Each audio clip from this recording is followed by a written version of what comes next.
काय चर्चा झाली नेमकी, तुम्ही काय मागण्या केल्या?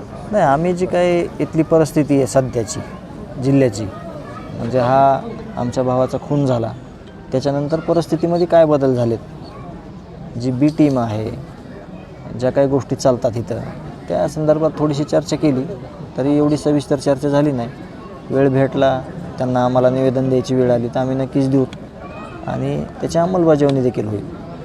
त्यांनी काय काय आश्वासनं दिली, तुम्ही जे मागण्या मागल्या होत्या ती चर्चा केली? नाही, आज ते हे वर्षश्राद्ध आहे म्हणून खास करून भेटायला आले होते आणि आम्ही देखील आज आपला दुःखद दिवस आहे म्हणून त्यांना काही जास्त आज आम्ही बोललो नाहीत ह्या गोष्टीवर की आम्हाला हे करा किंवा ते द्या हे द्या. न्यायाच्या भावाने आम्ही त्यांचं ऐकून घेतलं, आम्ही सांगितलं.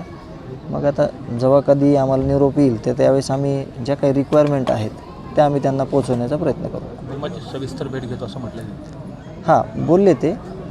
आता त्यांना वेळ कधी मिळतं आहे किंवा आता पुढचं काय निरोप येतं आहे त्यावर आपल्याला कळेल की आपल्याला नेमकं काय करायचं आहे. मदतच्या अनुषंगाने पण काही नाही, मदत कुठलीच म्हणजे मदतीचा काही विषय नाही. मदत म्हणजे न्यायालयीन आपल्या कामकाजातली जी प्रक्रियेमधली जी काही मदत आहे, समजा की म्हणजे कुणाला रिक्वेस्ट करायची, विनंती करायची एखाद्या गोष्टीची, तर ते त्या संदर्भात ते बोलले. आज त्यांना कळाल्यामुळं ते येऊन भेटून गेले. मात्र प्रामुख्याने तुमच्या ज्या मागण्या होत्या त्यापैकी जे इतर आरोपींना सहआरोपी करा, जे आरोपींना सहकार्य केलं त्या अनुषंगाने काय त्याची? नाही, त्याचं काही ना काही होणार, कारण का ह्यांनी पाप केलेलं आहे. ज्यांनी खून केला त्या लोकांना जी काही मदत झालेली आहे त्यांना तो म्हणजे शिक्षा झालीच पाहिजे त्यांना, कारण त्यांना जर नाही झाली तर ते परत अजून एक टोळी तयार करतील. दादांनी तसं आश्वासन दिलं? नाही, आम्ही त्यांना सांगितलं जे काय सांगायचं ते आम्ही त्यांना सांगितलं. आता ते त्याच्यानंतर ते काय ठरवतील किंवा ते काय आम्हाला सूचना देतील किंवा आमच्याकडून काय माहिती मागवतील त्यावरती पुढचं.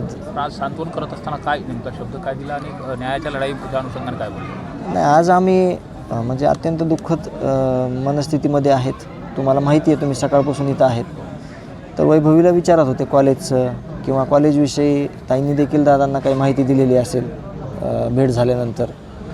वैभवी सध्या कॉलेजला आहे MGMला MBBSसाठी आणि त्या संदर्भात थोडं कौटुंबिक बोलत होते वैभवीला. अशा प्रकारे जास्त काही चर्चा झाली नाही.